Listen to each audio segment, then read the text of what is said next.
Tumangging humarap sa kamera ang suspect na si Tonyo Nalapo ng Umingan, Pangasinan. Matapos umano niyang mapatay ang kapwa construction worker na si Joey Lito Cabatin. Agad na kinamatay ng biktima ang isang saksak sa tagiliran. Nagtamo rin siya ng tama sa ulo mula sa matigas na bagay. Nasa pulto sa kanyang baba sa left side ng kanyang kilikili, so yung malapit sa puso. So isang tama lang at kamatay na yung biktima, di doon rival. Base sa investigasyon, sangkot din umano sa krimen ang anak ng suspect na si TJ Nalapo. Pinagtulungan umano ng mag-ama ang biktima. Bitbit din umano ng batang Nalapo ang balisong na ginamit sa krimen. At itong biktima ay biglang pinalo ng bote itong isa, si Tonyo Nalapo.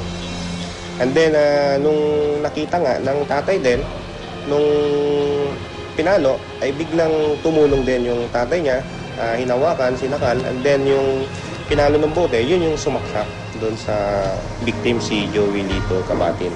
Matinding galit naman ang nadarama ng ina ng biktima. Nais niyang mabigyan ng tamang kaparusahan ang mag-ama. Ito naman ang anak ko, agan-anawa. Sa bali tagap-apa, nagan-anawa. Pagkatapos, inigaman na di ima na, taduwa dakot. Ay talo ka, tata, inigaman di may sa ti ima na. Ay di anak, sinaksak na di anak ko dito. Ayon sa mga otoridad, pawang nakainom ng alak ang lahat ng sangkot sa insidenteng ito.